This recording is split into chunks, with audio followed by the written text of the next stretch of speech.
ওকে, আমরা তাহলে শুরু করি। আজকের টপিক হচ্ছে আপনার এআই ওভারভিউ নিয়ে।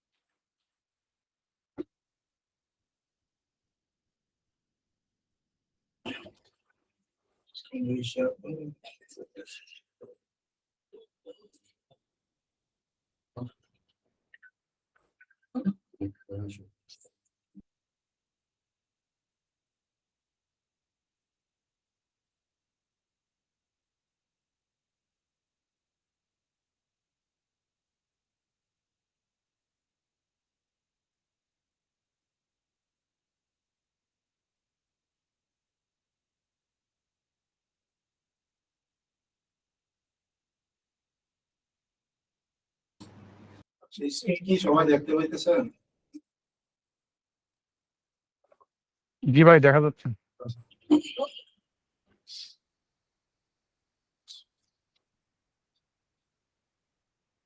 তো আমি কোথা থেকে শুরু করতে পারি?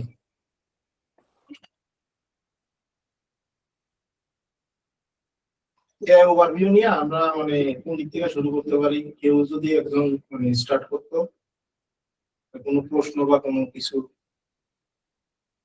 এক্সিস্টিং এআই ওভারভিউ নিয়ে আমাদের আমরা যারা আছি এদিকে প্রায় 20 জনের মতো, আমাদের কেমন ধারণা আছে?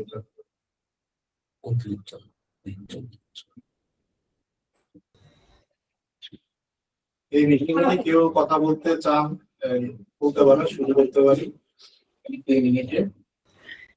সেরকম কোনো ধারণা নেই ভাই, জাস্ট যতটুকু বুঝি যে হয়তো প্রথম 2-3টা ওয়েবসাইট অ্যানালাইসিস করে এআই তার মতো করে নিজের মতো একটা রেজাল্ট শো করে, জাস্ট এতটুকুই জানি। এর ব্যাক এন্ডে কিভাবে কাজ করে, কিভাবে আসলে তারা শো করে, আমরা কিভাবে অপটিমাইজ করতে পারি, এগুলো কিছুই জানি না। আপনার কাছ থেকে শেখার জন্য ওয়েট করছি। আচ্ছা, ঠিক আছে, থ্যাংক ইউ।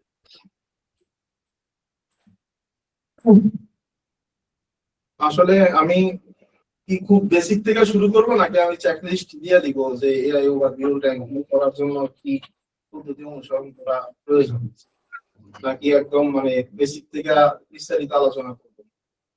তবে বেসিক থেকে বিস্তারিত আলোচনা করলেও ভালো হয়, আর আপনি যদি চেক লিস্ট দিয়ে দেন দুটোটা একসাথে করলেই মেবি ভালো হয়। হ্যাঁ, চেকলিস্ট তো অবশ্যই করবো। ওকে, তো আসলে এআই ওভারভিউ এদিকে, তো আসলে এআই ওভারভিউটা কেন করা হয়েছে? গুগলের মূল উদ্দেশ্য থেকে সবসময় ইউজারকে ভ্যালু প্রোভাইড করা। আর ধরেন হচ্ছে কি, কোনো প্রশ্নের আনসার যত সহজে, যত ইজিলি হচ্ছে গিয়া ইউজাররা পেতে পারে, ঠিক আছে? এটা হচ্ছে গিয়া গুগলের অ্যালগোরিদমের মূল একটা বিষয়, বা অ্যালগোরিদম গুলাকে ওইভাবেই তৈরি করা হয় এই অবজেক্টিভ ফুলফিল করার জন্য। এটা হচ্ছে 1 নম্বর বিষয়।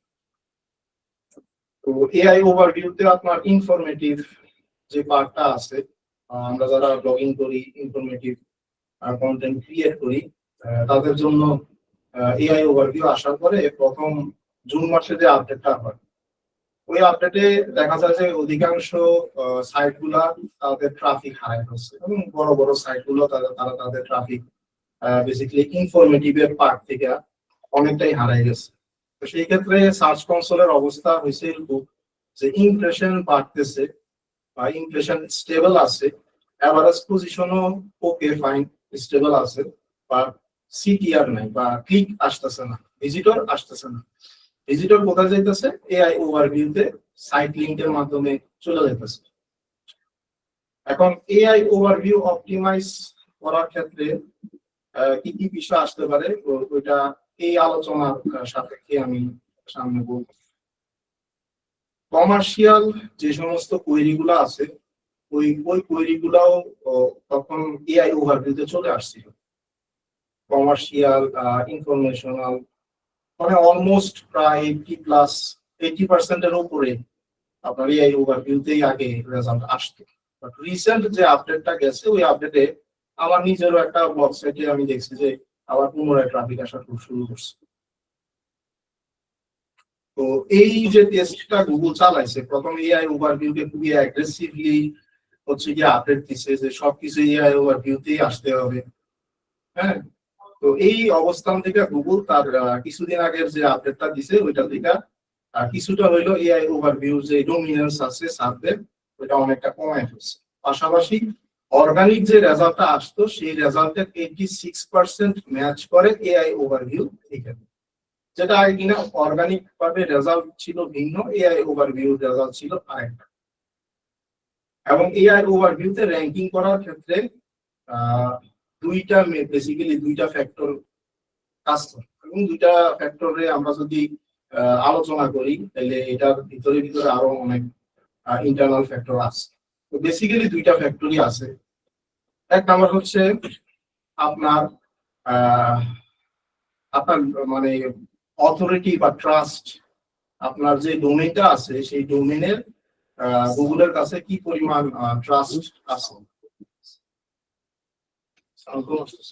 আচ্ছা, আমার কথা কি শুনতে পাইতেছেন সবাই ক্লিয়ারলি? জি ভাই, সাউন্ড ঠিক আছে। তো পরবর্তীতে তারা যে আপডেটটা আনছে সেই আপডেটে তারা অ্যানালাইসিস করতে পারছে, ইউজারের বিহেভিয়ার গুলা অ্যানালাইসিস করতে পারছে, এবং অ্যানালাইসিস করে যেটা দেখছে যে এমন কিছু কোয়েরি আছে যে কোয়েরির আনসারটা এআই ওভারভিউতে কমপ্লিট না, ঠিক আছে, এবং আলটিমেটলি ইউজাররা এআই ওভারভিউ থেকে ওইখানে স্যাটিসফাইড হইতেছে। তারা স্ক্রল ডাউন করে অর্গানিক যে মানে রেজাল্টটা আসতেছে ওইখানেই ভিজিটর গুলা যাইতেছে।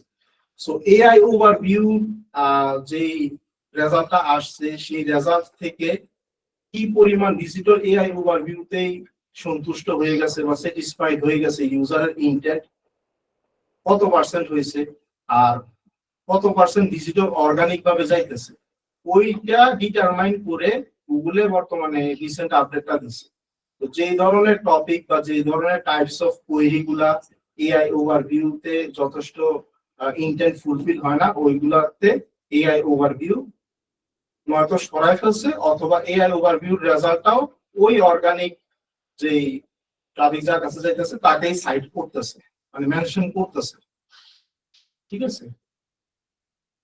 তো এআই ওভারভিউতে র্যাঙ্কিং করার ক্ষেত্রে আপনার ডোমেনের অথরিটি এবং আপনার ব্র্যান্ডের ভিজিবিলিটি, ওভারঅল আপনার ব্যাকলিঙ্ক প্রোফাইলটা খুবই ইম্পর্টেন্ট। আমরা জানি যে লিঙ্ক বিল্ডিং বা ব্যাকলিঙ্ক হচ্ছে কি একটা ট্রাস্ট ফ্লো।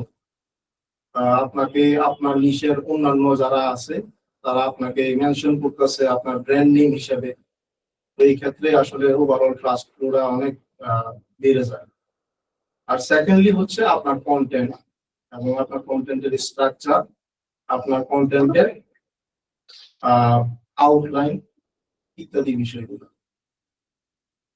তো আমি মূলত কন্টেন্ট রিলেটেড বিষয় নিয়েই বেসিক্যালি আলোচনা করব, কারণ লিঙ্ক বিল্ডিং এর বিষয়টা এটা যারা লিঙ্ক বিল্ডিং এর এক্সপার্ট তারাই ওইটা করবে। তবে আমি এখানে যে হিন্টসটা দিলাম সেটা হচ্ছে কি আপনার কোয়ালিটি ব্যাকলিঙ্ক থাকতে হবে। এটা আসলে ওভারঅল ডিপেন্ড করে আপনার কম্পিটিটরের সাথে। আপনার কম্পিটিটর যদি ব্যাকলিঙ্কের দিক দিয়ে বা ব্র্যান্ড ভিজিবিলিটি অনেক স্ট্রং থাকে আপনার ওই টপিকে, এই ক্ষেত্রে আপনার যদি তার কাছাকাছিও কিছু না থাকে তাহলে শুধুমাত্র কন্টেন্ট দিয়ে হয়তোবা আপনি এই মেনশন আপনাদের সাইট লিঙ্ক দিবেন, ঠিক আছে। আরেকটা বিষয় বলি, এআই ওভারভিউ যে বিষয়টা এটা কিন্তু একদমই নতুন, কিন্তু এটার সাথে পূর্ববর্তী কিছু বিষয়ে কিন্তু রিলেশন আছে। যেমন স্নিপেট, ফিচার স্নিপেট সম্পর্কে আমরা জানি। ফিচার স্নিপেট যখন ফার্স্ট আসে, ফিচার স্নিপেট গুগল লঞ্চ করে, তো ফিচার স্নিপেটের যে কোয়েশ্চেন গুলো আছে ওই কোয়েশ্চেনের আনসার গুলো একটু দেখবেন কিভাবে আনসার গুলা করে। ঠিক ওইভাবেই আপনার প্রত্যেকটা কোয়েরির একটা পার্টিকুলার আনসার আপনাকে আপনার কন্টেন্টের ভিতরে স্পেসিফিকলি দিতে হবে। কোন রকমের লং সেন্টেন্স বা চ্যাট জিপিটি যে ধরনের সেন্টেন্স গুলো ক্রিয়েট করে, ঠিক আছে, ওই ধরনের আহ, আহ, মানে বড় বড় সেন্টেন্স বা কনফিউজিং সেন্টেন্স এগুলা অ্যাভয়েড করে ডিরেক্টলি আপনি হচ্ছে গিয়া আপনার আনসারটা প্রোভাইড করবেন। তো আমি একটা মিনিট সময় নিলাম, আমার একটা রিসোর্স আমি ওপেন করতেছি।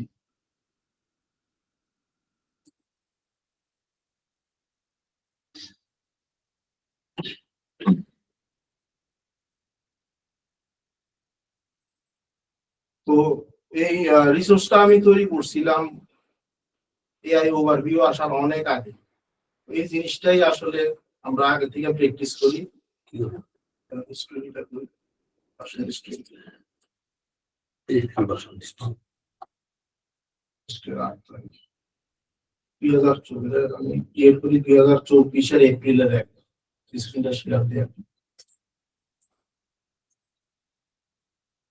তো আপনারা যাতে দেখানোর জন্য যেটা বলছি যে এপ্রিলের 1 তারিখ 2024 সালে আমি রিসোর্সটা আমি স্টাডি করে একসাথে করছি, ঠিক আছে।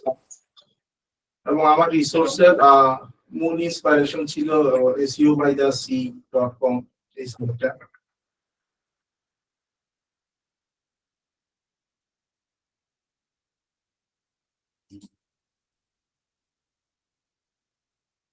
এবং গুগলের আরো অনেকগুলো র্যাঙ্কিং ফ্যাক্টর আছে, আমরা জানি অনেক অনেক র্যাঙ্কিং ফ্যাক্টর আছে।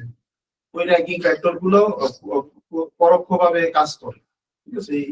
আমি ডিটেলসে না গেলাম, কারণ আপনার কন্টেন্টের ফ্রেশনেস, আপনার কন্টেন্ট কি আপনি রেগুলার আপডেট করেন কিনা, ঠিক আছে, আপনার অথর প্রোফাইল, মানে আপনার যে কন্টেন্ট আপনি ক্রিয়েট করছেন। সাধারণত আমরা কোনো অথর প্রোফাইলে কিন্তু করি না, দেখা গেছে এডমিন থেকে আমরা কন্টেন্ট পাবলিশ করে দিই।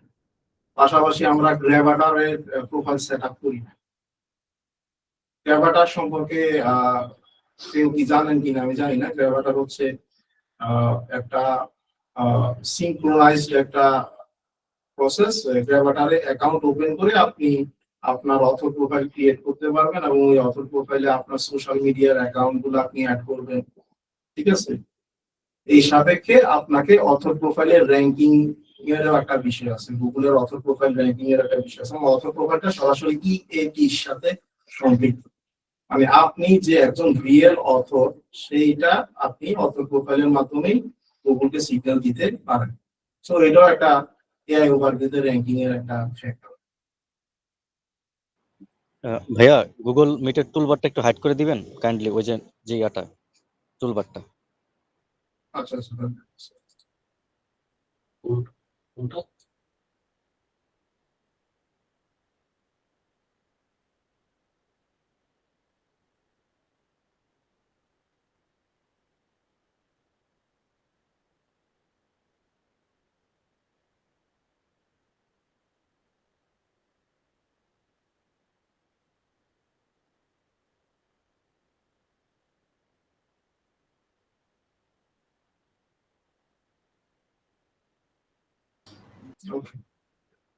তো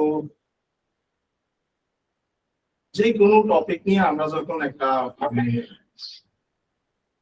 ব্লগিং শুরু করি অথবা আমরা লোকাল এসইও বলেন হোয়াটসএভার, মানে অর্গানিক ভাবে ট্রাফিক আনার জন্য আমাদের স্টেপটাই শুরু হয় একটা নির্দিষ্ট টপিককে কেন্দ্র করে, ঠিক আছে। এবং ওই টপিকটা নিয়েই আমরা আমাদের ওয়েব মানে সাইটের স্ট্রাকচার ক্রিয়েট করি, সার্ভিস পেজ ক্রিয়েট করি, কন্টেন্ট ক্লাস কিওয়ার্ড ক্লাস্টার করি, পিলার পোস্ট করি, সাপোর্টিভ পোস্ট করি ইত্যাদি। সো গুগলের সবসময় একটা মূল বিষয়বস্তু থাকে সবার জন্য, সেটা হচ্ছে কি আপনি কি অনেকগুলা টপিক নিয়ে আসলে কন্টেন্ট অটোমেশনের পদ্ধতিতে প্রডিউস করতেছেন কিনা। বেসিক্যালি এআই আসার পরে, চ্যাটজিপিটি আসার পরে মানুষের কাছে কন্টেন্ট ক্রিয়েট করা খুবই ইজি হয়ে গেছে। তো অটোমেশন পদ্ধতিতে আপনি কাজ যেন না করেন সেটা হচ্ছে কি 1 নাম্বার একটা বিষয়। এবং আপনি অনেকগুলা টপিকস নিয়ে একটা সাইটের ভিতরে কাজ করতে পারবেন না, কারণ আপনার ওয়েবসাইটটা হচ্ছে গিয়া ইলেকট্রিক রিলেটেড, ইলেকট্রনিক্স। এখন আপনি যদি একই সাথে HVAC বা এসি এয়ার কন্ডিশনিং এটা নিয়ে হচ্ছে কি আপনি ব্লগ পোস্ট দেন বা সার্ভিস পেজ দেন, তাইলে দুইটা টপিক আলাদা, দুইটা একটার সাথে ভায়োলেট করে।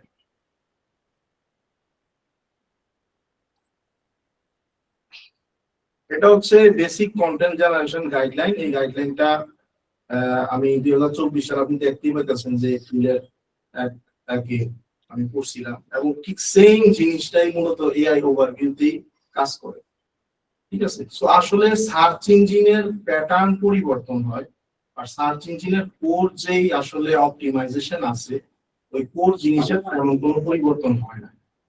ধরেন প্রোডাক্ট ভিতরে একই, কিন্তু তার মোড়কটা পরিবর্তন হয়ে যায়, তার প্যাকেজিংটা চেঞ্জ হয়ে যায়। হ্যাঁ, বাট আসলে মূল অপটিমাইজেশনের প্রসেসটা আগে যেমন ছিল একই আছে। So there is nothing scary about AI overview. এটা কোনো রকেট সায়েন্স না, আগের মতোই। সো এদিকে আমি কিছু চেকলিস্ট অলরেডি এদিকে দিয়েছি। এক নম্বরের বিষয় আমি বলছি যে যখন আপনি কোনো একটা ইনফরমেশন শেয়ার করবেন, এই ইনফরমেশনের ফ্যাকচুয়াল কারেকশন থাকতে হবে, ফ্যাকচুয়ালিটি থাকতে হবে। ফ্যাকচুয়াল যে বিষয়টা সেটার উপর গুগলের প্যাটেন্টও আছে আপনার। তো ফ্যাকচুয়াল বিষয়টা হচ্ছে কি লজিক্যালি ফ্যাকচুয়াল, আর একটা ফ্যাকচুয়াল বিষয় হচ্ছে কি আপনি এমন একটা ইনফরমেশন প্রোভাইড করতেছেন যে ইনফরমেশনটা আপনি প্রোভাইড করার জন্য you are not the right person. ঠিক আছে, যেমন আপনি ফর এক্সাম্পল আপনি লজিস্টিক্স বিজনেস নিয়ে আপনি সার্ভিস ক্রিয়েট করছেন, ব্লগ করতেছেন লজিস্টিক বিজনেস। এখন এই লজিস্টিক বিজনেসের আপনার একটা সাব টপিক হচ্ছে গিয়া আপনার একটা ট্রেলার আছে, হটশট ট্রেলার। এই হটশটের যে গাড়িগুলো আছে সেই গাড়িগুলার যে ড্রাইভার আছে, ড্রাইভার মূলত 3 টাইপসের হয়, ক্লাস এ, ক্লাস বি, ক্লাস সি। এখন আপনি বললেন যে ক্লাস এ যে ড্রাইভার গুলো আছে তাদেরকে অবশ্যই FMCS এ একটা প্রতিষ্ঠান আছে, যেমন বাংলাদেশের BRTC, হ্যাঁ, road and transport highway authority, এরকম US এর একটা আছে। এখন ক্লাসে ড্রাইভাররা হটশট ট্রেলার চালানোর জন্য যোগ্য।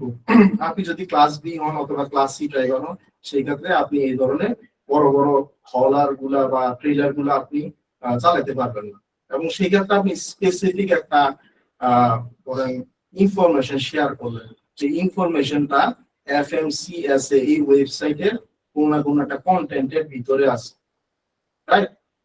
সো আপনাকে অবশ্যই এখানে এক্সটার্নাল লিংক ইউজ করতে হবে ওই পার্টিকুলার অ্যাঙ্করের উপরে, মানে যেই বিষয়টা আপনি ডিফাইন করতে চাইতেছেন বা আপনি এমফাসাইজ করতে চাইতেছেন। তো আমরা কন্টেন্টের সাধারণত ইন্টারনাল লিঙ্কিংটাই বেসিক্যালি করি, এটা খুবই ইম্পর্টেন্ট। বাট এটার পাশাপাশি আপনার কন্টেন্টের চাহিদা যদি এমন হয় যে আমার এমন একটা ইনফরমেশন শেয়ার করতেছেন যেটা কিনা you are not the right person, you have to mention or you have to use a source from an authority website. ঠিক আছে।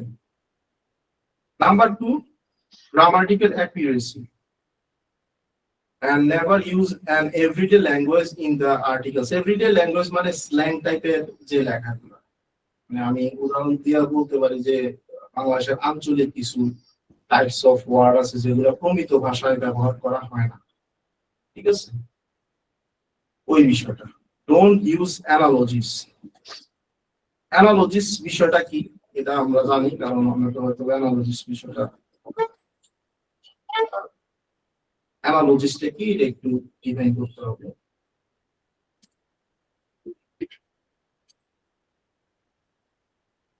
So analogies হচ্ছে a relationship of resemblance or equivalence between two situations, people or objective, especially when used as a basis for explanation or extrapolation.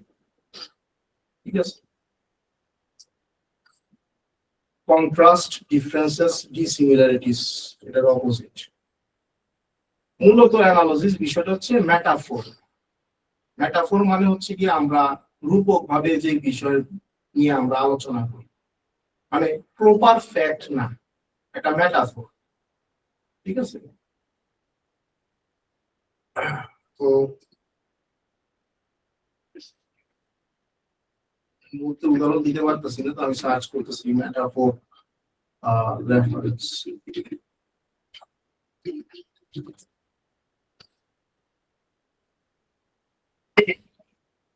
Metaphorical reference in the internet are terms like cyberspace information, superhighway, and the cloud that help people understand and communicate about this abstract technology. These metaphors frame the internet as a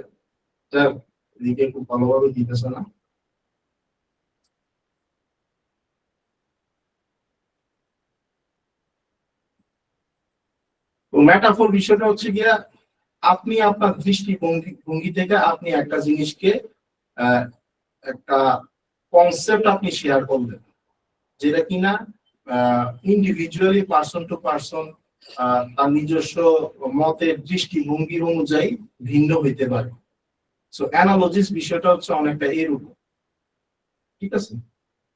তো অ্যানালজিস type বা নিজস্ব মতাদর্শ বা নিজস্ব দৃষ্টিভঙ্গি কোন একটা বিষয়ে এমন ভাবে এক্সপ্রেস করা যাবে না কন্টেন্টের ভিতরে যেটা কিনা একটা ইউনিভার্সাল বা ইউনানিমাস সর্বসম্মতিক্রমে কোন একটা ফ্যাকচুয়াল একটা বিষয় না থাকে, ঠিক আছে? আননেসেসারি ওয়ার্ডস, এটা মানে ওয়ান অফ দা মেইন একটা প্রবলেম। এটা প্রত্যেকের কন্টেন্টে থাকে, কম অথবা বেশি, ঠিক আছে? এবং এটাকে 100% ওইভাবে অপটিমাইজ করাটা পসিবল ওইভাবে না, বাট যতটুকু আননেসেসারি ওয়ার্ড গুলাকে অ্যাভয়েড করা যায়। আননেসেসারি ওয়ার্ড কি হইতে পারে এটা নিয়ে আমি বলবো, বাট আমি জাস্ট ওভারভিউ করি। Content should be short as possible and long as necessary. মানে আপনার কন্টেন্টের লেন্থ কত হবে?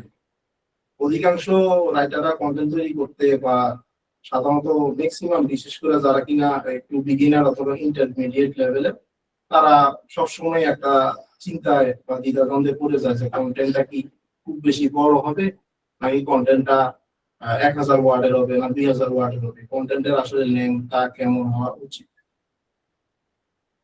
তো কন্টেন্টের লেন্থের উপরে ফোকাস করা যাবে না, ফোকাস করতে হবে আপনি যে পার্টিকুলার ইন্টেন্টটা ফুলফিল করতে চাইতেছেন সেটা ফুলফিল করার জন্য আপনার যতগুলা রিলেটেড এন্টিটিস আছে, রিলেটেড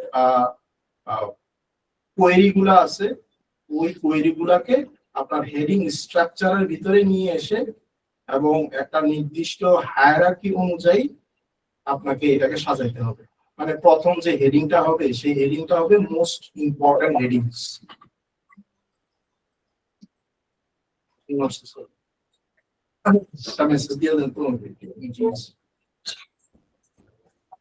তো এটা নিয়ে আমি বিস্তারিত আলোচনা করবো, জানি না আজকের মিটিং এ বিস্তারিত সেশনে এত বিস্তারিত বলা পসিবল কিনা, তারপর আমি চেষ্টা করতেছি।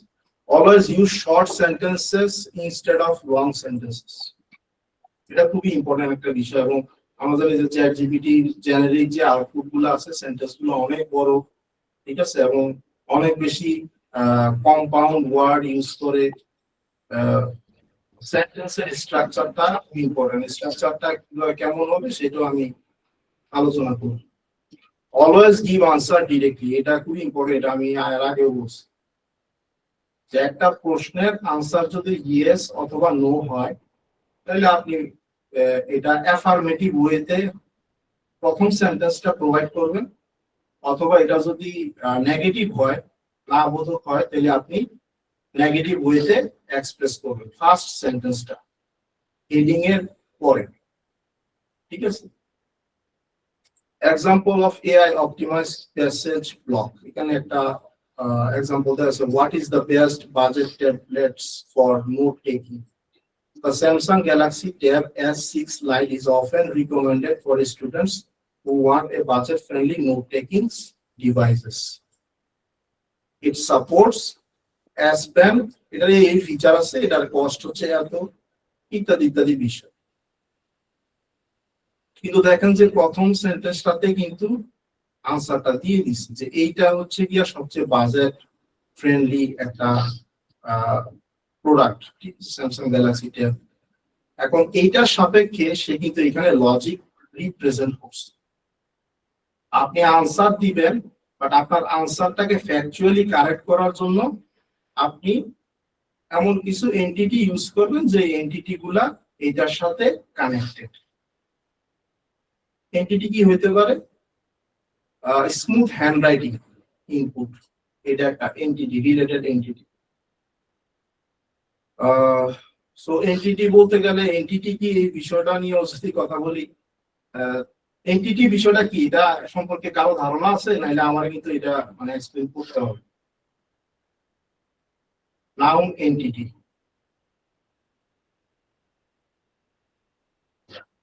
আচ্ছা এই বিষয়ে ওকে।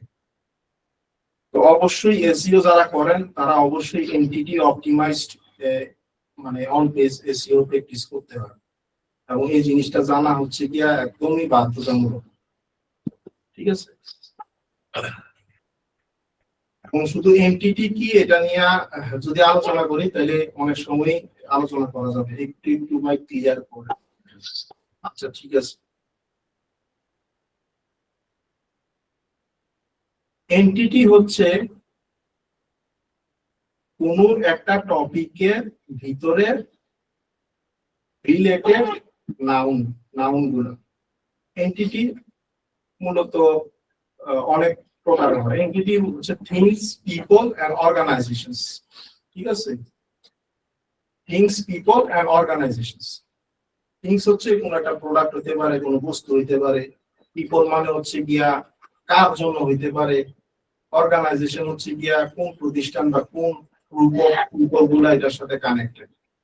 তো Samsung Galaxy tab S6 light এটা কিন্তু একটা এন্টিটি।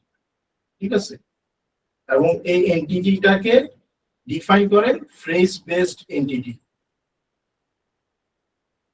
যেমন স্মুথ হ্যান্ডরাইটিং ইনপুট, তারপরে কস্ট 300, আন্ডার 300। ঠিক আছে, এই প্রত্যেকটা শব্দগুলোই কোনো না কোনো ভাবে ডিরেক্টলি অথবা ইনডিরেক্টলি এই বিষয়টার সাথে connected.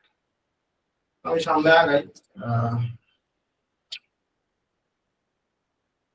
Use the same part of speech word role in the first word of a sentence for listening. So এখন রাইটিং এর প্রসেসটা সম্পর্কে এদিকে বলা আছে, এটা আসলে বলতে গেলে একটু টাফ হয়ে যাবে আপনাদের সবার ক্ষেত্রে বুঝতে। আমি সবাইকে সাজেস্ট করব এন্টিটি নিয়ে একটু স্টাডি করতে, নাউন এন্টিটি নিয়ে। ঠিক আছে, এখন এই বিষয়টা বেসিক লেভেলে বুঝতে হলে আমাকে বলতে হবে যে মেশিন কিভাবে আসলে বা গুগলের অ্যালগরিদম কিভাবে কন্টেন্ট পড়ে বা একটা কনটেক্সট বুঝতে পারে। কনটেক্সট মানে কোন একটা বিষয়ের প্রসঙ্গ, ওইটা বোঝার জন্য সে কোন পদ্ধতি ব্যবহার করে। গুগলের কিছু ক্রল বাজেটের লিমিটেশন আছে। ঠিক আছে, ক্রল বাজেটটা হচ্ছে এমন যে আপনার ওয়েবসাইটে গুগল প্রত্যেকদিন ক্রল করবে, কিন্তু আপনার কন্টেন্টের স্ট্রাকচার, সেন্টেন্সের স্ট্রাকচারটা গুগলের অ্যালগরিদম ফ্রেন্ডলি হইতে হবে। আপনি যদি বড় বড় সেন্টেন্স লিখেন, আপনার সেন্টেন্সের মিনিং গুলা যেন এমন হয় যে কিনা গুগলের ক্রল বাজেট অনেক বেড়ে যায়, অনেক বেশি পরিমাণের সে খরচ করতে হয় কনটেক্সট বোঝার জন্য, সেই ক্ষেত্রে আপনার কন্টেন্টটা এআই বা এলএলএম এর মাধ্যমে এক্সট্রাক্টেবল না, এক্সট্রাক্ট করা সহজ হবে না। একটা পোস্ট করছিলাম, এটা বের করি।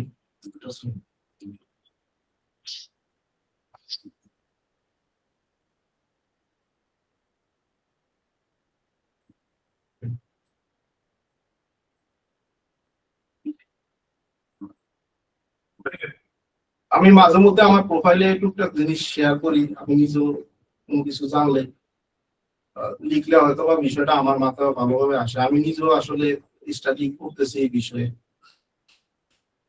আজকের লাইভ সেশনের বিষয় এটা আমি বলছিলাম। আসলে মোদ্দা কথা হচ্ছে গিয়া আপনার কন্টেন্টকে এমন ভাবে অপটিমাইজ করতে হবে যেন এআই আনসার দেওয়ার জন্য এটা সহজে এক্সট্রাক্ট করতে পারে। ঠিক আছে, এবং এটা ট্রান্সফরমেশন কস্টটা যেন লো হয়। ট্রান্সফরমেশন কস্ট বিষয়টা কি? এটা হচ্ছে ক্রল বাজেটের বিষয়। ধরেন আপনি একটা প্রশ্নের, আপনার একটা টপিকের একটা প্রশ্নের আনসার আপনার কন্টেন্টের কোন একটা জায়গার ভিতরে প্রোভাইড করছেন, কিন্তু এই আনসারটা আপনি সঠিকভাবে প্রোভাইড করেন নাই, বা আপনি একটা লং সেন্টেন্স দিয়ে প্রোভাইড করছেন, অথবা আপনি হেডিং এর নিচে যে আনসারটা দেওয়ার কথা ছিল সেই আনসারটা সরাসরি হেডিং এর নিচে না দিয়া আপনি প্যারাগ্রাফের একদম লাস্টে গিয়ে দিচ্ছেন, এবং আপনার কম্পিটিটর হেডিং এর নিচে সরাসরি আনসারটা প্রোভাইড করছে, তাহলে এই দুইজনের ক্ষেত্রে এআই ওভারভিউতে র্যাঙ্কিং এ অবশ্যই সেই কন্টেন্টটা র্যাঙ্ক করবে, এআই সাইটেশন পাবে যেটা কিনা ডিরেক্টলি আনসারটা শর্ট সেন্টেন্সে আননেসেসারি ওয়ার্ড অ্যানালজি ইউজ না করে প্রোভাইড করছে। ঠিক আছে, তো text is concise and easily converted into AI answer,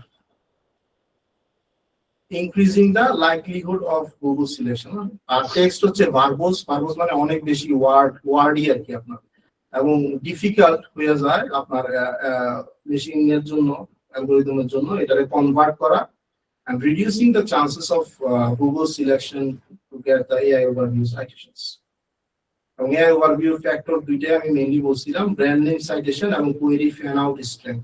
query fan out নিয়ে আমি আজকে আলোচনা করতে পারবো না, কারণ এটা আরেকটু অ্যাডভান্স লেভেলের, সামনে যদি আলোচনা করি তখন এটা নিয়ে করবো। তবে কোয়েরি ফ্যান আউট লেখেও যদি আপনি সার্চ করেন, সার্চ ইঞ্জিন জার্নালের একটা কন্টেন্ট পাবেন, ওই কন্টেন্ট গুলা আপনারা যদি পড়েন তাহলে দেখা যাবে যে আরো ভালোভাবে বুঝতে পারবেন। আসলে আমার এই আলোচনাটা সংক্ষিপ্ত আলোচনা, আর যারা এই আলোচনার সাপেক্ষে আপনাদের এই সুবিধা হবে যে আপনারা স্টাডি করার কিছু একটা পাথ খুঁজে পাবেন, বা একটা রাস্তা খুঁজে পাবেন।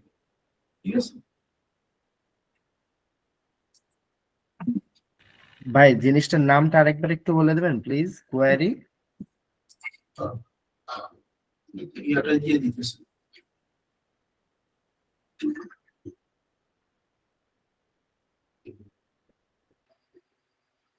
আচ্ছা ভাইয়া, আগে তো ফিরোজ ভাইয়ের গ্রুপ ছিল, এখন আমাদের একটা গ্রুপ খুললে ভালো হয় না? নাকি অলরেডি আছে? এই গ্রুপ খোলার বিষয় না, না, গ্রুপ করলে হয় কি, যদি কারো কোনো প্রবলেম হয় এটা গ্রুপে পোস্ট করলে ইনস্ট্যান্ট যারা জানে ওরা বইলা দিতে পারে। এই বিষয়টা আসলে করা আমাদের জন্য খুবই ডিফিকাল্ট, কারণ আমরা এদিকে ভাই সত্যিকার অর্থে আমরা এখানে আসছি লাইভ সেশন গুলো করতেছি কোনো ফানেল তৈরি করার জন্য, এটা আমি বলে রাখি। এবং আমারও আপনার 2023 সালে আমি একটা গ্রুপ ওপেন করছিলাম, রাইটিং হ্যাকস। ওই গ্রুপে এখন বর্তমানে 6000 এর মতো মেম্বার আছে, বাট গ্রুপটাতে ইনঅ্যাক্টিভ হয়ে আছে, আমি আসলে সময় দিতে পারি না। এবং আমাকে অনেকবার বলা হয়েছিল আমি যেন কোর্স বের করি রাইটিং রিলেটেড, তখন আমি রাইটিং ছিলাম, রাইটার ছিলাম। আমি কখনোই ভাই কোনো কোর্স নিয়ে আসার বা একটা ফাইনাল তৈরি করার এরকম আমার কখনোই ইন্টেনশন না। আমার মূল উদ্দেশ্য হচ্ছে যারা কিনা হার্ড ওয়ার্ক করে, যারা কিনা যথেষ্ট কিউরিয়াস এবং এসইও প্রফেশনালে যথেষ্ট ভালোবাসে, তাদের জন্য একটা গাইডলাইন করা এবং তাদের জন্য কিছু রিসোর্স প্রোভাইড করা। প্রত্যেকটা কোর্সের বিষয় তো না, বলতেছিলাম যে ধরেন আমরা একটা ইনস্ট্যান্ট কোন একটা প্রবলেমে পড়ে গেছি, ওইটা তো সরাসরি গ্রুপে তো অ্যাডমিন ছাড়া কেউ পোস্ট দিতে পারে না, তো ওইটা তো শেয়ার করার কোনো ওয়ে নেই। আচ্ছা, এটা নিয়ে চিন্তা ভাবনা করবো, এই মুহূর্তে আমি বলতে পারতেছি না কিভাবে কি করা যায়। আমরা টপিকের ভিতরে থাকি। হ্যাঁ, এই যে এটা লিঙ্কটা দিয়ে দেন, লিঙ্কটা আমি দিয়ে দিতেছি, নিচে দিয়ে দেন।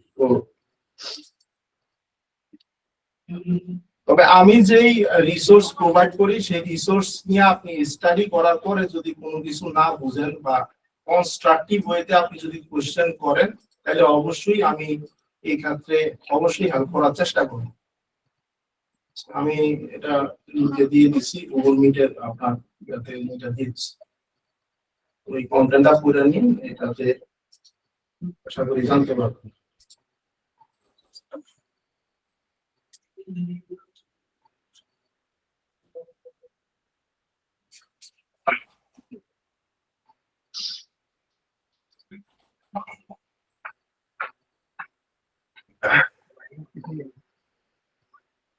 So when you start writing, make sure each sentence has a consistent part of speech.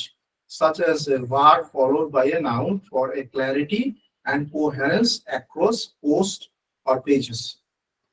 So আমি বলছিলাম যে আপনার সেন্টেন্স গুলা খুবই কনসাইজ হবে, খুবই ক্লিয়ার হবে, so that not only algorithm can easily understand but also a real human or user can basically understand what you are writing about.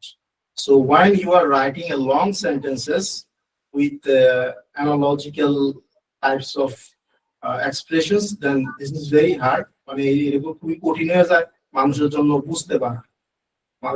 বুঝতে পারা, খুবই ডিফিকাল্ট হয়ে যায়। তো সেই ক্ষেত্রে সেন্টেন্সের স্ট্রাকচারটা হইতে হবে সিম্পল ওয়েতে, সাবজেক্ট ভার্ব প্রেডিকেট। তো এই প্রসেসটাই আসলে আমি যেটা বলতেছি আর কি, যে মেশিন মূলত আসলে আমরা যেভাবে বুঝি মেশিন মূলত ওইভাবে কন্টেন্ট কনটেক্সট বুঝে না, তার পার্টিকুলার একটা অ্যালগরিদম থাকে প্রত্যেকটা কাজ মনে করেন এক্সিকিউট করার জন্য। সো এটা মূলত কাজটা পিওএস ট্যাগিং। আপনি যদি পিওএস ট্যাগিং নিয়ে পড়াশোনা করেন তাহলে অবশ্যই বিষয়টা বুঝতে পারবেন। আমি পিওএস ট্যাগিং এখানে এক্সপ্লেন করতে গেলে আমার 1 ঘন্টা সময় লেগে যাবে, বাট আমি এখানে পিওএস ট্যাগিং এর নামটা উচ্চারণ করলাম যেন আপনারা, ওয়েবে অনেক ইনফরমেশন আছে, অনেক চ্যানেল আছে, আমি নিজেও এগুলো স্টাডি করে শিখছি, সো আপনারাও পারবেন, ঠিক আছে? সো পিওএস ট্যাগিংটা কিভাবে কাজ করে এটা বুঝে নিবেন, এবং পিওএস ট্যাগিংটা একটা পাইথনের একটা প্রসেস, এটা একটা অ্যালগরিদমের প্রসেস, আর পুরা গুগলের অ্যালগরিদমটাই মূলত পাইথনের মাধ্যমে রান করা হয়। Parts of speech tagging. So POS tagging আসলে 36, there are 36 POS tagging. So আপনার সেন্টেন্সটা আপনি গ্রামাটিক্যালি কিভাবে তৈরি করছেন সেই জিনিসটা সে ক্রল করে বুঝতে পারে। আপনি মিউট করে ফেলবেন একটু ভাই।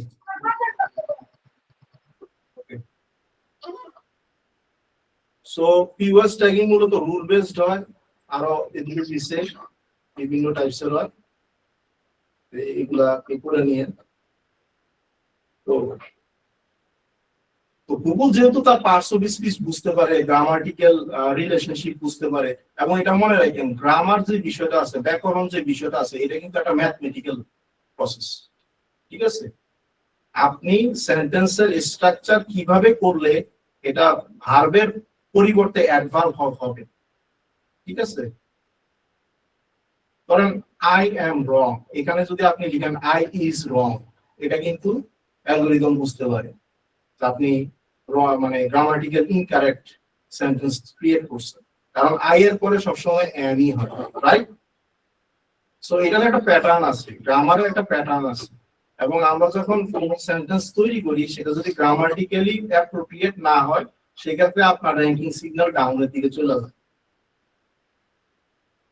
এবং চেষ্টা করতে হবে প্রত্যেকটা সেন্টেন্সের ভার্ব, অ্যাকশন মানে ক্রিয়া, সেটা যেন কোন একটা পার্টিকুলার সাবজেক্ট এবং প্রেডিকেটকে খুবই ক্লিয়ার ওয়েতে ডিফাইন করতে পারে। যেমন এখানে ensure your safety, clear your doubts, spend your time wisely, absorb knowledge, এই বিষয়গুলো মানে সংক্ষিপ্ত ভাবে, এটা তো কোনো সেন্টেন্স না, বাট এটা উদাহরণের কারণে বোঝানো হচ্ছে।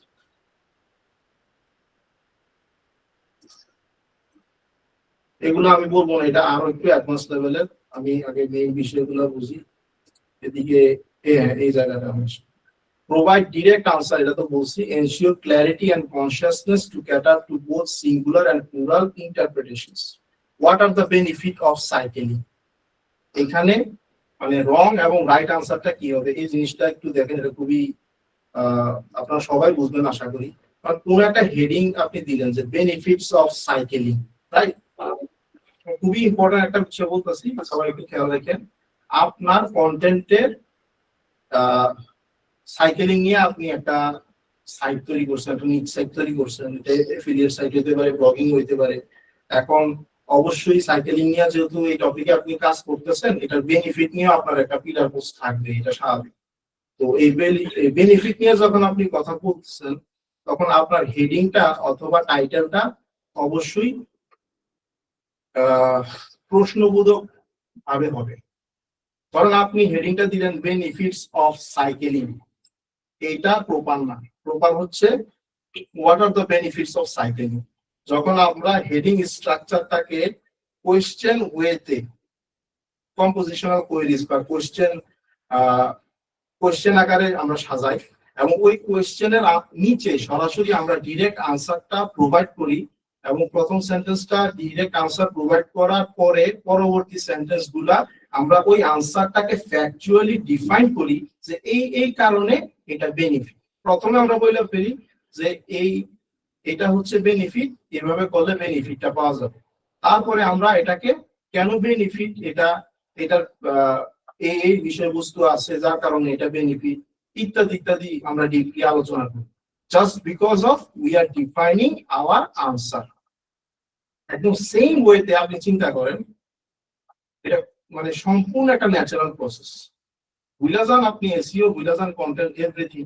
শুধু একটা জিনিস ইমাজিন করেন যে আপনাকে একটা প্রশ্ন করা হইল, ওই প্রশ্নের সাপেক্ষে আপনি একটা আনসার প্রোভাইড করবেন শর্টে, ডিরেক্ট ওয়েতে, ঠিক আছে? তারপরে আপনি যে এই আনসারটা প্রোভাইড করলেন, আপনারা যে প্রশ্ন করছে সেটার সাপেক্ষে আপনি এটা লজিক্যালি এক্সপ্লেইন করবেন পরবর্তীতে। বুঝতে পারছেন? ধরেন গতকালকে আপনি ইউনিভার্সিটিতে যান নাই বা কেউ স্কুলে যায় নাই, সে বাং করছে, ফাঁকি দিছে। এখন শিক্ষক মনে করতেছে সে হয়তোবা ইচ্ছা করে আসে নাই বা অ্যাটেন্ড হয় নাই। তো এখন শিক্ষক প্রশ্ন করবে কি, তুমি গতকালকে কেন আসো না? তখন ছাত্র বলবে যে স্যার আমার গতকালকে আমার অনেক শরীর অসুস্থ ছিল, আমার জ্বর ছিল, so I was feeling feverish, cold. এটা বলার পরে সে এটার পিছনে যুক্তি প্রদর্শন করবে। তারপরে বলবে যে দেখেন স্যার, এটা হচ্ছে আমার প্রেসক্রিপশন, আমার কাছে ডাক্তার হচ্ছে প্রেসক্রাইব করছে এই ওষুধগুলা, ঠিক আছে? আবার গতকালকে আমার বাবা আপনাকে ফোন দিছিল, এই নাম্বার থেকে আপনি ফোন চেক করলে পাবেন, ঠিক আছে? এইভাবে সে প্রমাণ করলো যেন শিক্ষক বুঝতে পারে যে সে আসলে কথা বলতেছে না। ঠিক সেম ওয়েতে কিন্তু আপনার এইটা অপটিমাইজ করতে হয়। এই ক্ষেত্রে আমি যে প্রেসক্রিপশনের কথাটা বলছি সেটা হতে পারে কোনো একটা এক্সটার্নাল লিঙ্ক বা একটা সোর্স প্রোভাইড করা, এবং যে সোর্সটা আমি প্রোভাইড করতেছি সেটা খুবই হাই অথরিটি হইতে পারে, এটা গভ সাইট বা অর্গ সাইট ওই পার্টিকুলার টপিকের উপরে। এটা মানে এই বিষয়টা যদি বুঝতে পারেন তাহলে এআই ওভারভিউ যে বিষয়টা এটা খুব ভালোভাবে আপনি বুঝতে পারেন। What is penguin? A penguin is a flightless sea bird, এবং এক্ষেত্রে আপনি বোল্ড ক্যারেক্টার ইউজ করতে পারেন।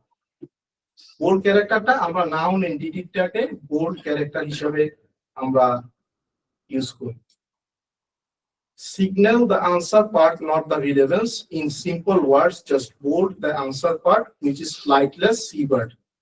তো আমার এই প্রশ্নে এই কোশ্চেনের যে আনসারটা, এই আনসারটা হচ্ছে ফ্লাইটলেস সিবার্ড, এটা আমি বোল্ড করে দিলাম। তো বোল্ড ট্যাগ করলে কি হয়, HTML সম্পর্কে যারা জানেন দেখবেন যে স্ট্রং একটা আছে, কোড আছে, ঠিক আছে, স্ট্রং।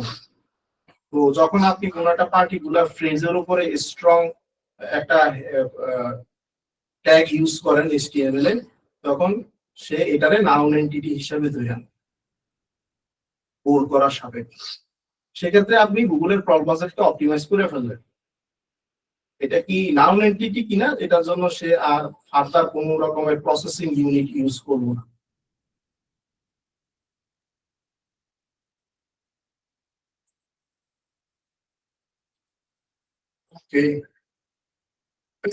এখন এক্সটার্নাল লিঙ্ক বা সোর্স কিভাবে কাজ করে? What is initial ranking potential for a source? Initial rankings score and potential can be increased by updating, মানে কন্টেন্ট ফ্রেশনেস। আপনি এক বছর আগে কন্টেন্ট লিখছেন, এখন এটা কোনো আপডেটই করতেছেন না, আপনি নতুন নতুন লো হ্যাঙ্গিং কিওয়ার্ড পাইতেছেন আর মনে করতেছেন যে এটা তো ইউজারের ইন্টেন্ট অনুযায়ী কোনো সার্ভে কেউ ফুলফিল করে নাই, তো এই কন্টেন্ট আমি মেরে দিই, না, লাভ হবে না। যতই আপনি লো কম্পিটিটিভ কিওয়ার্ড আপনি নতুন নতুন কন্টেন্ট দেন, ইভেন হাই কোয়ালিটি কন্টেন্টই দেন, লো কম্পিটিটিভ কিওয়ার্ড টার্গেট করে লং টেল গুলারে, আপনি র্যাঙ্ক পাবেন না, just because of your old contents is not relevant and is not worthy to rank। মানে পুরাতন যে বাজে কন্টেন্ট গুলো আছে আপনার, যেগুলারে অলরেডি গুগল র্যাঙ্ক দিতেছে না, ওইগুলারে আপনি যদি আপডেট না করেন, কন্টেন্ট ফ্রেশনেস স্কোর যদি আপনি না ধরে রাখেন, নতুন কন্টেন্ট দেন, তাহলে নতুন কন্টেন্ট কখনো র্যাঙ্ক করবে না।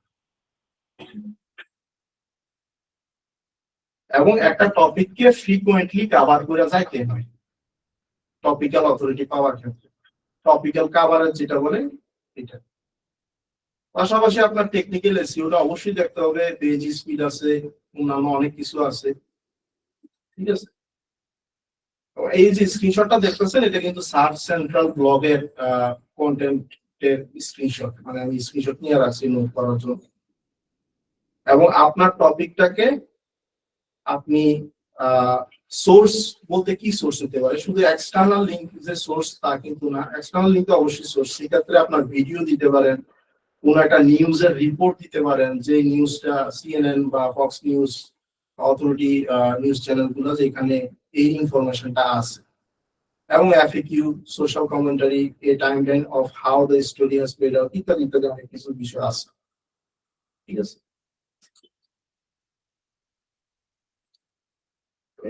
আর সামনে যাওয়ার প্রয়োজন, এটা রির্যাঙ্কিং এর বিষয়। আমি আরেকটা একটা মিনিট সময় নিলাম, আমি আরেকটা রিসোর্সে চাইতেছি।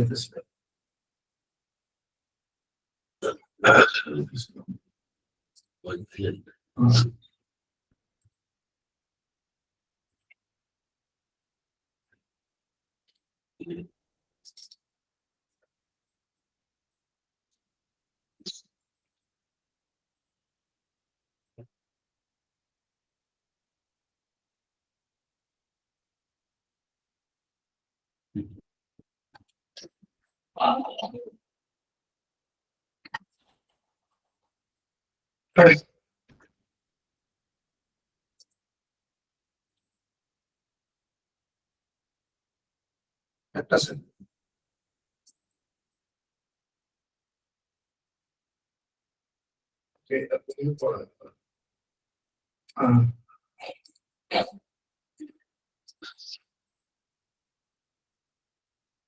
কতক্ষণ ছিল আলোচনাটা?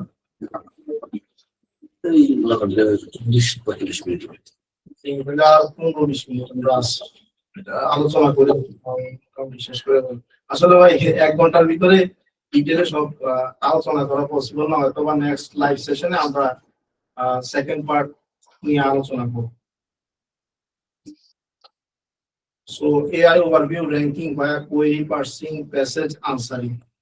তো আসলে আপনি যদি গুগলে সার্চ করেন, বর্তমানের যে র্যাঙ্কিং প্রসেসটা আছে গুগলে, সেটা কিন্তু প্যাসেজ বেসড র্যাঙ্কিং সিস্টেম, ঠিক আছে। আগে হচ্ছে গিয়া পুরা কন্টেন্টটাকে সে অ্যানালাইসিস করতো এবং পুরা কন্টেন্ট থেকে বিভিন্ন ভাবে কোয়েরি পিক করতো। এখন সে একটা পার্টিকুলার প্যাসেজকে সে হচ্ছে গিয়া অ্যানালাইসিস করে এবং ওই প্যাসেজের ভিতরে কোন কোয়েরির আনসারটা আছে সেটাকে খুঁজে বের করে যখন কেউ এই কোয়েরি নিয়ে বা এই কোশ্চেনটা টাইপ করে সার্চ করে, তখন আপনাকে রিপ্রেজেন্ট করে, ঠিক আছে। এবং এটাই একটা কোয়েরি ফ্যান আউটের প্রসেস। মানে কোনো একটা কোয়েশ্চেনকে যদি আমি ব্রেকডাউন করি, তাইলে এই কোয়েশ্চেনের ভিতরে আরো অনেক কোয়েশ্চেন চলে আসবে, and this is called the query fan out process। আমি যদি উদাহরণ দিই তাহলে বুঝতে পারবেন, নাইলে বোঝার মানে অসম্ভব একটা বিষয়। যেমন ধরেন আমার একটা কোয়েশ্চেন যে আমি কিভাবে কক্সবাজারে ট্রাভেল করতে পারি, ঠিক আছে, কক্সবাজারে আমি কিভাবে যাইতে পারি। তো এই প্রশ্নের আনসার কোন একটা স্পেসিফিক 1-2 সেন্টেন্সে আনসার প্রোভাইড করা সম্ভব না। এটার আনসার করতে হলে স্টেপ বাই স্টেপ অনেকগুলা কোয়েশ্চেন থাকবে, যেটা কিনা ফাইনালি আমাকে কক্সবাজারের হোটেলে নিয়ে যাবে এবং ওইদিকে আমারে প্লেজার ফিল করতে আমারে হেল্প করবে, মানে এই ইনফরমেশন গুলো। তো এইখানে একটা স্টেপ বাই স্টেপ প্রসেস আছে, ঠিক যেই আনসারটা আমাকে আগে জানা দরকার সেই আনসারটা কোয়েশ্চেনটা কন্টেন্টের আউটলাইনে আগে রাখতে হবে। এটাকে বলা হয় হেডিং ভেক্টরের হায়ারার্কি। যেমন আমি যদি কক্সবাজার ভ্রমণ করতে যাই, আমার প্রথমে কোন জিনিসটার প্রয়োজন হবে?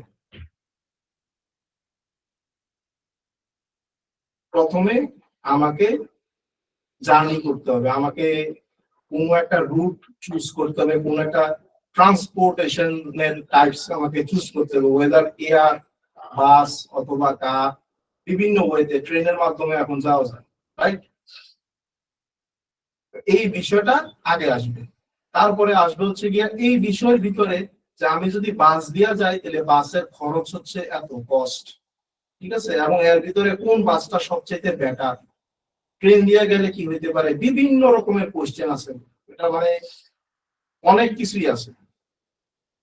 তারপরে যাওয়ার পরে আমি কোন হোটেলে আমি উঠবো, এই টাইপসের বিভিন্ন প্রশ্ন আসতে পারে, বুঝতে পারছেন? এখন আপনি যদি একটা কন্টেন্ট তৈরি করেন এমন প্রক্রিয়া যে Cox's Bazar travel A to Z guideline, ঠিক আছে, বা complete guideline to travel Cox's Bazar, তো সেই ক্ষেত্রে আপনার কন্টেন্টের সমস্ত কোয়েরি গুলার আনসার আপনার কন্টেন্টের ভিতরে থাকতে হবে। তাইলে আপনি বেশি সংখ্যক এআই ওভারভিউ বা কোয়েরি লিখে যে সার্চ করবে এই টপিকে, এই ট্রাভেল রিলেটেড, আপনি এখানে মেনশন হবেন, আপনি ফাইনালি আপনি হচ্ছে গিয়ে র্যাঙ্কিং পজিশন পাবেন। এবং প্রত্যেকটা কোয়েরির আনসার আমি একটু আগে যেভাবে ডিফাইন করছি, সেন্টেন্সের স্ট্রাকচার এবং হচ্ছে গিয়া লজিক্যালি হচ্ছে ডিফাইন করা, প্রয়োজনে সোর্স মেনশন করা, ঠিক আছে, এই বিষয়গুলা আপনাকে ইয়া করতে হবে। ধরেন হচ্ছে গিয়ে আপনি ওশান প্যারাডাইস নিয়ে আলোচনা করলেন, হ্যাঁ, আপনি ওশান প্যারাডাইসের তারে আপনি হচ্ছে গিয়া রিকমেন্ড করলেন, এখন ওশান প্যারাডাইসের যদি কোনো একটা ওয়েবসাইট থাকে, তাদের পার্সোনাল ওয়েবসাইট থাকে, আপনি কিন্তু ওইটারে কিন্তু আপনি একটা no follow external link, brand link add করে আপনি দিতে পারেন। ওশান প্যারাডাইস উপরে ওশান প্যারাডাইসের ডোমেইন এরিয়াটা আপনি দিয়ে এক্সটার্নাল লিঙ্ক হিসেবে দিতে পারেন। এইটাও একটা এরকম কাজ।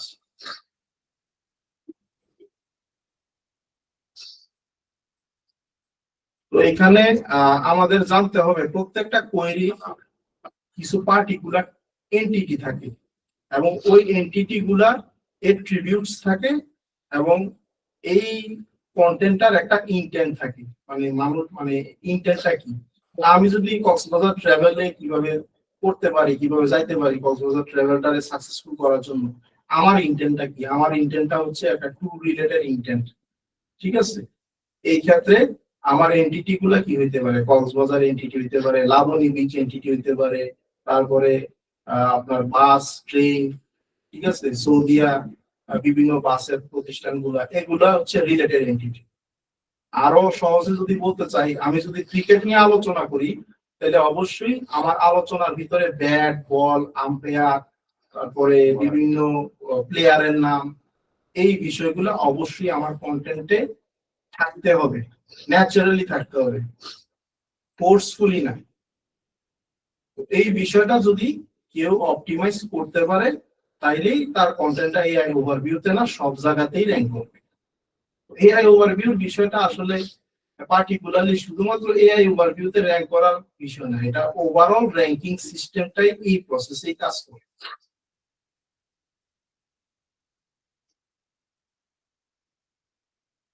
তো এটা হচ্ছে এনটিটি, ঠিক আছে, best budget tablets for note taking versus drawing. এখন দেখেন এখানে এনটিটি কিন্তু ট্যাবলেটস, মানে ওষুধের ট্যাবলেটস না, ডিভাইসের যে ট্যাবলেটসটা ওইটা।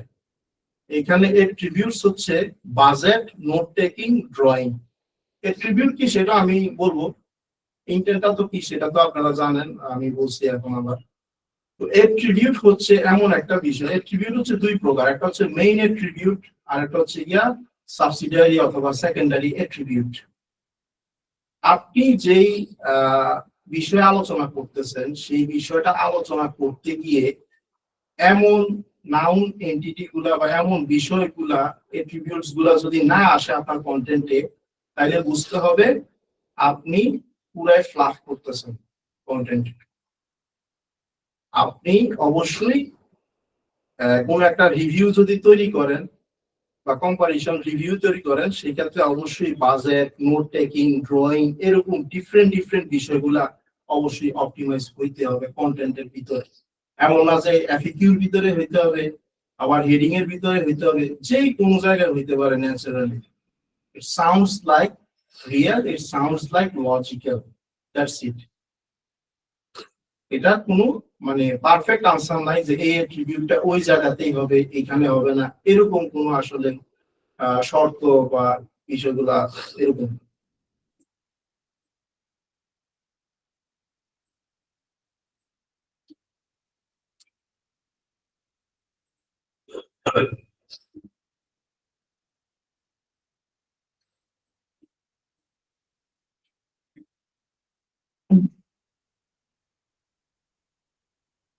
So, response display with source diversity. AI overview shows a diverse set of links beneath or embedded in the summary. And this supports content from niche site, forums, and lesser known experts, not just large publishers if passage relevance is strong. তো প্রথমে AI overview তে কোন একটা query আনসারটা আমরা যে site link গুলো দেখি যাদেরকে মেনশন করে, so algorithm always try to rank someone who is relevant at the same time who has the authority, যার কিনা এই বিষয়ে কথা বলার রাইট আছে। ঠিক আছে, ধরেন হেলথ নিশ নিয়ে যদি আমি কাজ করি, হেলথ নিচের ক্ষেত্রে মানে সবচেয়ে হাই অথরিটি ওয়েবসাইট গুলোর ভিতরে একটা হচ্ছে healthline.com, verywellfamily.com ইত্যাদি ইত্যাদি। এখন verywellfamily.com বা healthline.com এর যে টোটাল কন্টেন্ট গুলা আছে, এই কন্টেন্ট গুলার ভিতরে যদি আমার কোয়েরির আনসারটা ডিরেক্টলি এবং খুবই ওয়েল ডিফাইন্ড ওয়েতে অপটিমাইজ থাকে, তো প্যাসেজ বেসড র্যাঙ্কিং সিস্টেমে অবশ্যই হেল্পলাইনকে প্রায়োরিটি দিবে 100%। বাট যখন এই কোয়েরির আনসারটা কোনো অথরিটি সাইট গুলাতে না থাকবে, আসলে সবকিছু তো আর সবাই কভার করতে পারে না, এবং এই আনসারটা প্রপারলি সঠিক ওয়েতে ওয়েবে তেমন ওইভাবে অপটিমাইজ হইতে নাই। বাট আমি যদি করি তাহলে সেই ক্ষেত্রে আমার আসলে লিঙ্কের প্রয়োজন হবে না। বুঝতে পারছেন বিষয়টা?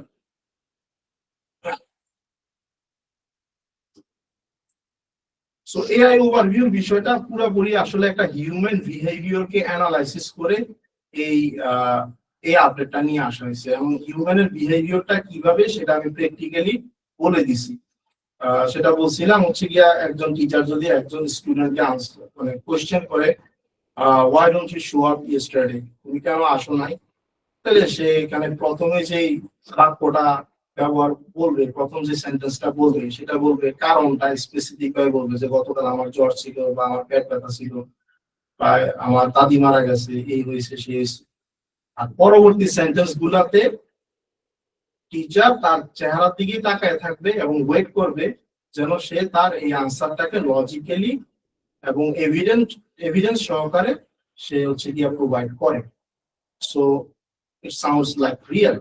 ঠিক আছে, আপনি যেটা বলছেন সেটার এক্সপ্লেনেশনটা লজিক্যালি আপনি প্রোভাইড করবেন, এবং এইভাবে যদি আপনি কন্টেন্ট তৈরি করতে পারেন তাহলে আপনার এআই ওভারভিউতে র্যাঙ্কিং এর অনেক সুযোগ বেড়ে যাবে।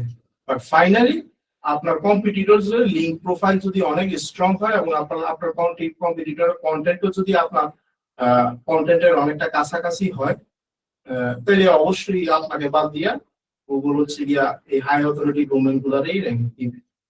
ওই সাপেক্ষে আমরা আসলে স্ট্র্যাটেজি তৈরি করি যে আমার আসলে কিভাবে আমি ট্রাফিক পাইতে পারি, এবং এই প্রসেসটাকে সে অটোমেট করে করে থাকে। So this is the ultimate AI overview ranking checklist. চেকলিস্টটা আমি হচ্ছে গিয়া মিটিং এর শেষে সবাইকে গ্রুপের ভিতরে প্রোভাইড করে দেওয়া হবে। ঠিক আছে, এবং আমি যা যা আলোচনা করছি এই বিষয়গুলাই মূলত চেকলিস্টের দিকে আছে। ঠিক আছে, মানে একই বিষয়, তেমন খুব একটা পার্থক্য এদিকে নাই। যেমন এটির বিষয়ে আমি বলছিলাম, আমি শুরুই করছিলাম গুগল অথর প্রোফাইল নিয়ে, গ্রামাটারের অ্যাকাউন্ট নিয়ে। ঠিক আছে, add a author bio with credentials or direct experience in the topic. খুবই ইম্পর্টেন্ট একটা আসলে র্যাঙ্কিং ফ্যাক্টর, যেটা নিয়ে most of the SEO professionals আসলে কাজ করে না। টু বি অনেস্ট, যারা আমরা ব্লগিং করছি, কয়জন আছে যে আমরা আমাদের অথর প্রোফাইল নিয়ে কাজ করি? অধিকাংশই করি না। ঠিক আছে,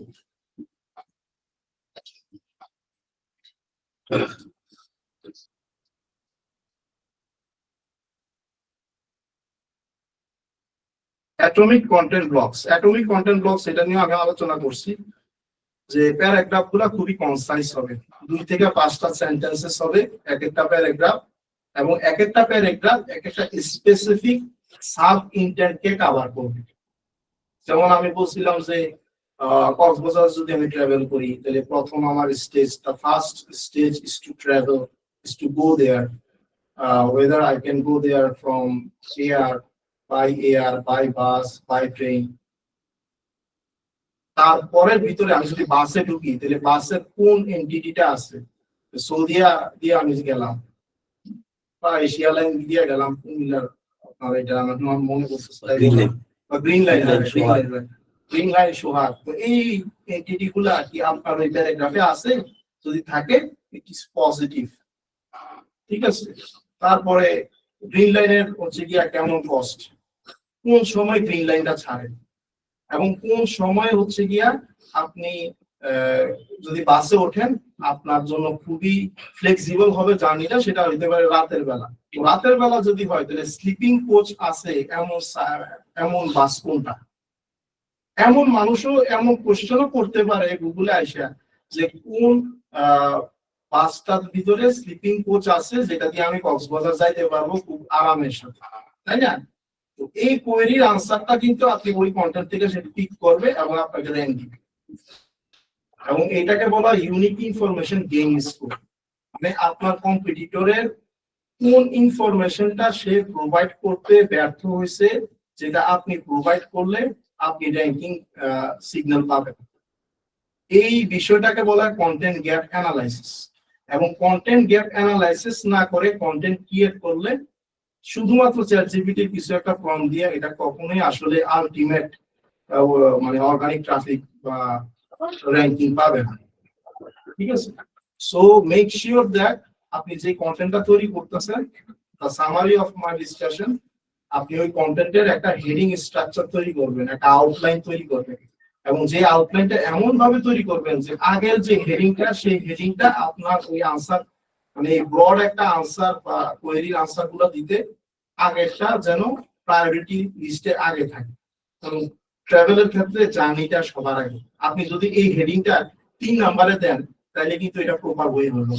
আপনি হোটেল নিয়ে ডিসকাস করতেছেন, কক্সবাজারের কোন হোটেলে উঠবে, কিন্তু আপনার জানা প্রয়োজন আগে কোন বাসে উঠবে অথবা কোন ট্রেনে উঠবে। বুঝতে পারছেন? সো যখন কিছু বিষয় নিয়ে আমরা আলোচনা করব, কন্টেন্টের আউটলাইন তৈরি করবো, আমাকে বুঝতে হবে যে এখানে প্রায়োরিটি পাইতেছে কোন বিষয়টা ইউজার আগে জানলে তার ইন্টেন্ট ফুলফিল করবে। তো ওই ওয়েতে content strategy, content production, analysis, data analysis, everything ওই ভাবেই করা উচিত। সো আমরা যেভাবে চ্যাটজিপিটি দিয়ে কাজ করি, চ্যাটজিপিটি তো যে কোনো একটা আউটপুট দিয়ে দিবে, ওইটাকে কপি পেস্ট করে কন্টেন্ট হিসেবে পাবলিশ করে দিতে পারবো। শত শত কন্টেন্ট পাবলিশ হবে, কিন্তু একটা কন্টেন্ট থেকে আপনি বেনিফিট পাবেন না। সো আসলেই সত্যি কথা, বর্তমানে SEO is very challenging job, এবং প্রপার ওয়েতে এসইও নলেজ না থাকলে, এই বিষয়গুলো না জানলে এবং এগুলা এক্সিকিউট না করতে পারলে আপনি এই ইন্ডাস্ট্রিতে কিছুই করতে পারবেন না। ওকে, so I'm almost done and I'm going to finish this live session. ইনশাআল্লাহ ভবিষ্যতে আবার কোনো একদিন কথা হবে, এবং এটা রেকর্ডিংটা এবং এটা শর্ট চেক লিস্টটা আমরা প্রোভাইড করব। Thank you very much. আর কারো যদি কোনো কোশ্চেন থাকে I have just like 5 minutes to answer the questions.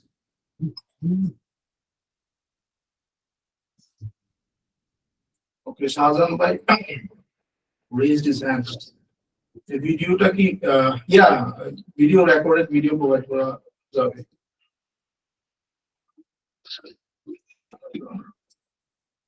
আমি কি বলবো?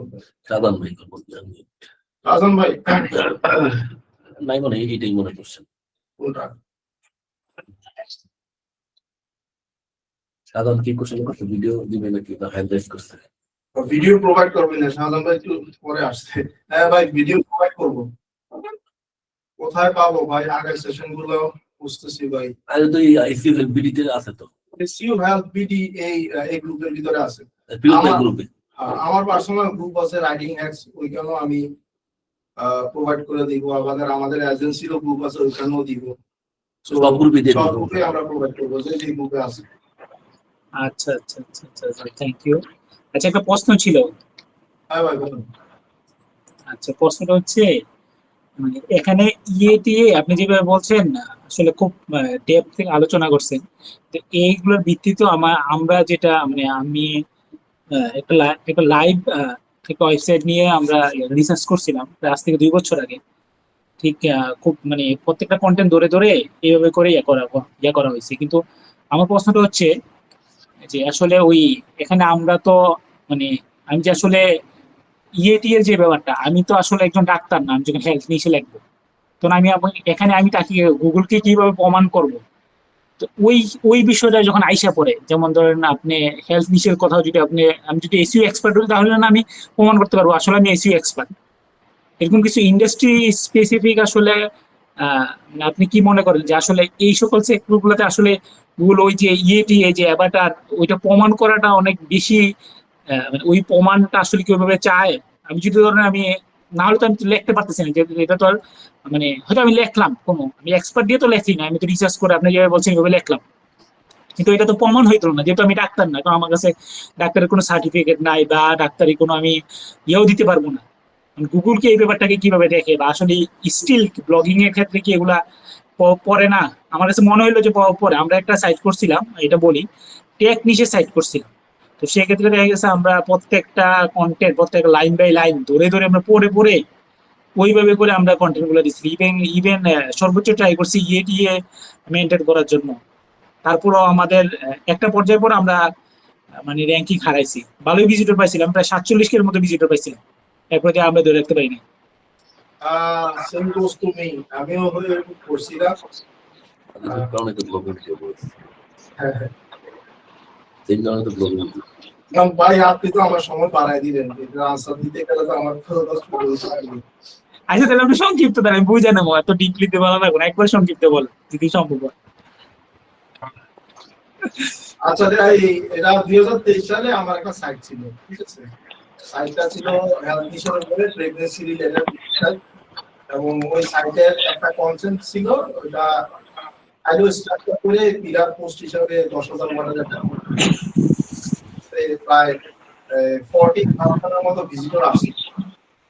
আচ্ছা আচ্ছা। তো এখন ওই জায়গার ভিতরে আমি রিয়েল ইমেজ ইউজ করছিলাম, ঠিক আছে? তখন আমার my wife was going to be the first birth of my প্রথম যে বাচ্চাটা আমার ছিল মেয়ে ইলমা। তো সেই ক্ষেত্রে আমি বিভিন্ন রকমের ইমেজের মাধ্যমে আসলে মানে এখানে সিগন্যাল দেওয়ার চেষ্টা করছিলাম। হচ্ছে আমার অথর প্রোফাইলটা তখন তো আমি আর মানে গুগল অথর প্রোফাইল র্যাঙ্কিং এর সিস্টেম আমি জানি না, বাট আমি আসলে সবসময় যেভাবে থিঙ্ক করতাম সেটা আমি হচ্ছে কি রিয়েল বিষয়টাকেই আমি অপটিমাইজ করার চেষ্টা করতাম। এটা যে আসলে আলটিমেট এসইও একটা বেস্ট প্র্যাকটিস ওটা আমি তখন জানতাম না, বাট আমার কাছে তখন মনে হয়েছিল এটা করা উচিত, তাই করছিলাম। এখন গুগল কি সেইভাবে কাজ করে, মানে আসলে এই সকল বিষয়গুলোর ক্ষেত্রে এখন কিভাবে করে করতে পারি, কিন্তু এখন কাজ করে না। তো এটা আমি বললে হয়তো বা বলতে পারি। তো ওইখানে আমি ফেক একটা অথরিটি তৈরি করছিলাম।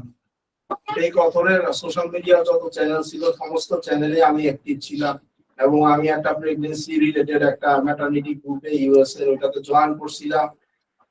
এবং আমি আমার যেহেতু ওই টপিক সম্পর্কে আমার ধারণা আছে, আমি অনেক স্টাডি করছিলাম, সেই সাপেক্ষে আমি আল্ট্রাসাউন্ড কিভাবে হচ্ছে, অনেকে আমাদের ইনবক্সও করতো যে আল্ট্রাসাউন্ডটা দেখা যাওয়ার জন্য যে এখানে ফার্স্ট ট্রাইমেস্টারে মানে ব্রুমটা কি আসলে ইয়া হয়েছে কিনা, ম্যাচিউর হয়েছে কিনা ইত্যাদি বিভিন্ন বিষয়গুলো আছে, বা আরএইচ ফ্যাক্টর নিয়ে বিভিন্ন প্রশ্ন করে।